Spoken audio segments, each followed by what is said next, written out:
have a lot more winning conditions to deal with. And with that, ladies and gentlemen, welcome to the land of dawn. Will Bigatron Alpha finally prove to everyone that they are no longer the laboratory testing grounds for RRQ? It's going to start here from game number 1.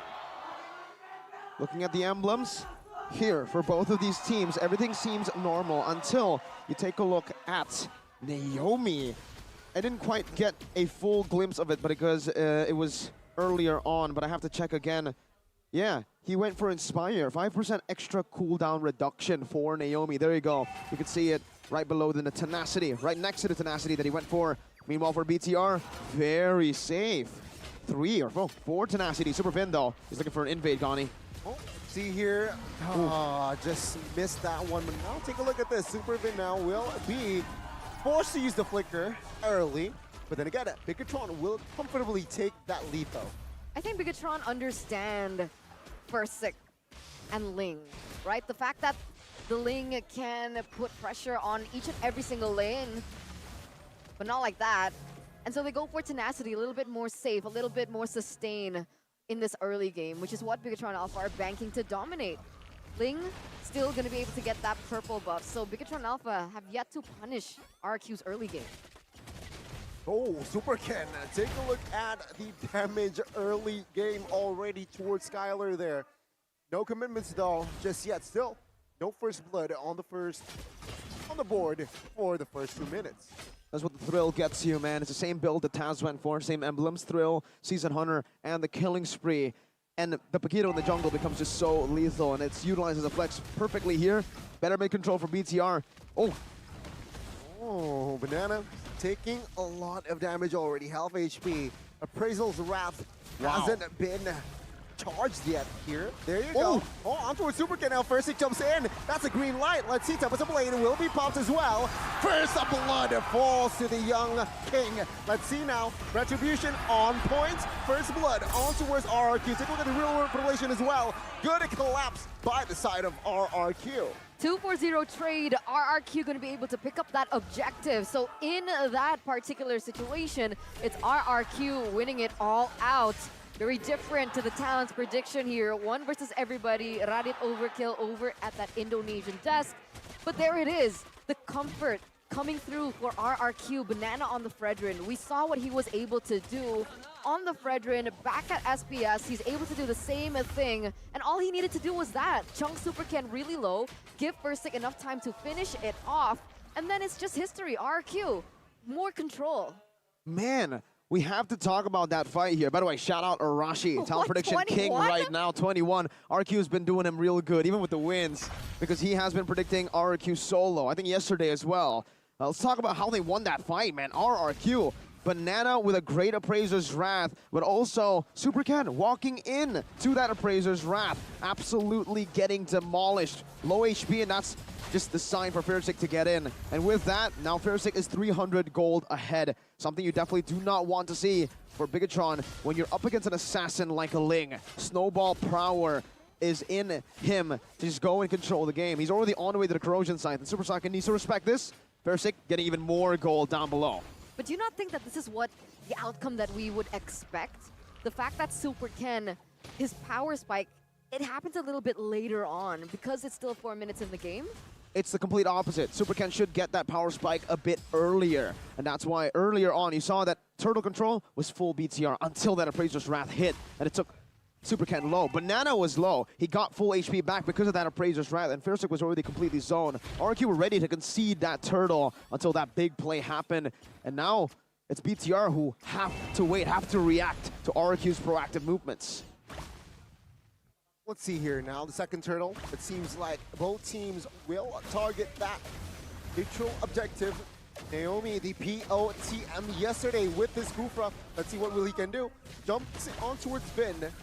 Hasn't really committed on towards a fight just yet though. But Turtle will be resetted as, Ling will focus on the purple and the Paquito will focus on the orange first. Yeah, both junglers with different priorities right now, but of course their team keeping the seat hot here, opening up vision, trying to set up. You can see that Super Cerezo focusing on the clear first before he helps out in this potential team fight. But at this point, RRQ still holding control.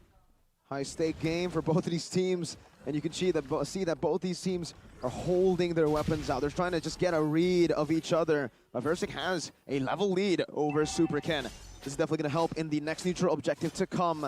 And Bigatron are losing pressure by the minute. Super Ken going to be targeted here. Oh, good catch by Naomi. I think like Super Ken gets taken out as well. And that is already GG. Let's see the snowball. Superfin pops the wall charge and flicker as a defensive maneuver. Now Sorizo jumps in as well. No clear damage and a follow-up just yet, though. But Naomi will be mounted in the backside. But just in time to be in that turret. Super Sorizo will not claim that kill, as now moving on towards Sorizo. Looks like GG. Another kill for Versick. He gets punished. He gets punished. He tried to look for a trade, but in the end, it was all in favor for RRQ. And the Kingdom, they are soaring. Super Sorizo off the board. RRQ with better handling and pressure on the map.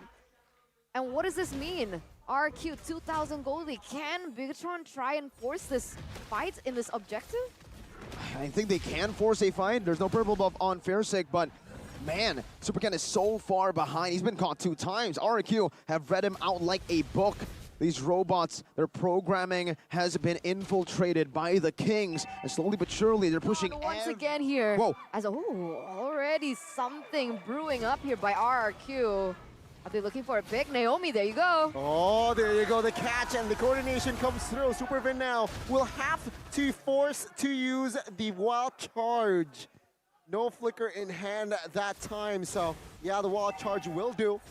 That's already a wasted resource. There you go, a little win as well there. Versick used the red train, but Super Ken was able to take the lethal. A very small win because Versick is still ahead. And look at the turrets taken. RRQ were able to siege down bottom lane. Super Saiyan already forced to group up as early as the 7th minute. And Bananas here just opening it up. Oh, careful here. Will be able to escape for now. But then again, both teams here playing it rather carefully, especially if we're talking about Bigatron Alpha.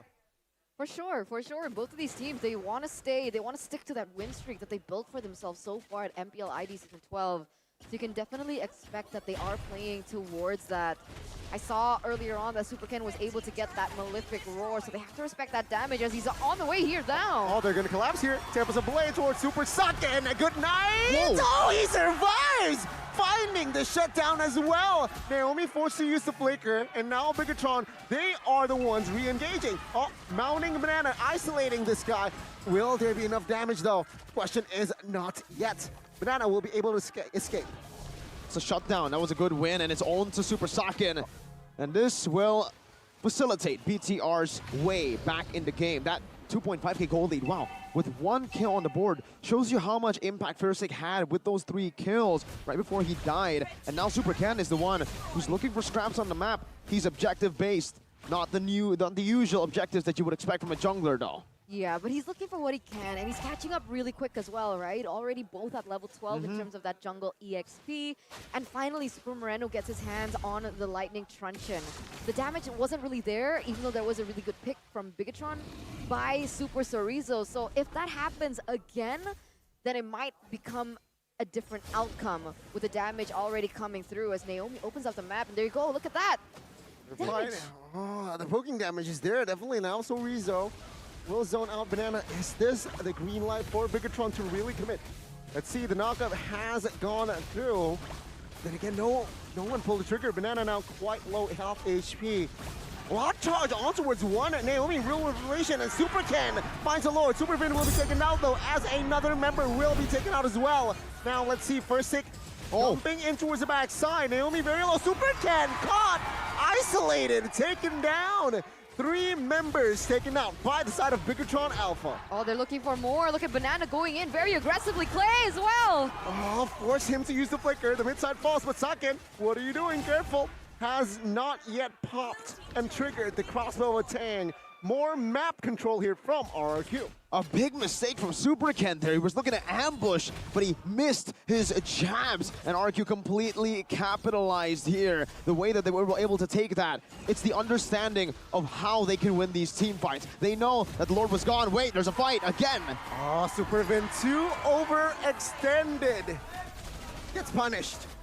And back again, this Lord advantage has only given RRQ more gold than it did for BTR. Let's talk a little bit about that, right? RRQ understood that they will not get the Lord. So that's why they put all their resources into the team fight, and it worked out. Skylar and Clay, their positioning was key, was instrumental to that team fight won by RRQ. And that leads them to this 2,500 gold lead and more map pressure already. Skylar sieging that level 2 turret in that bottom side. A lot more control in the map as well. And it's pushing them even further in terms of the items as well. Well, taking a look at the items here, Super Ken, despite being 0-3 and 0, he's only 700 gold behind. But it doesn't share you the whole story though, because for RRQ, this may be just a 2.5k gold lead, but it's a massive 2.5k gold lead because of the map pressure that they have. They can continuously just punish and get more gold as they progress. The only reason it's not a 5,000 gold lead right now is because Bigatron Alpha were able to secure a neutral objective. And with this gold lead, you can see that the core items to win the team fight has already been built up. Mainly, look at Clay and Skylar. Ice Queen 1 and Glowing 1 just shredding through the frontliners of Bigatron Alpha. And obviously for Skylar, we need to take a look at how he's been able to build up that BOD into the Melphic Roar this quick, but also already into that Wind of Nature. Once he gets that, Bigatron Alpha will have 0 kill threats. Super Moreno will not be able to get that range down. And even if he does, I don't think it's going to be enough to take Skylar out. And as you said it, Wind of Nature built up. So a lot more pressure taken off his shoulders there in these team fights. As we take a look at the players' gold Versic, #1 on the charts, as well as Skylar. Super Ken is catching up, but he's not quite there yet. And it looks like it's very difficult for him to have that damage that we usually see the Paquito jungle do and have. And one of the main issues is that inability to close the gap with the Eve, the real-world manipulation, the slow, and that DOT and overtime damage, as well as that catch coming in from Naomi. It's not as easy as a front to back. He needs to look for a little bit more flanks in these team fights if he's trying to win. Most definitely.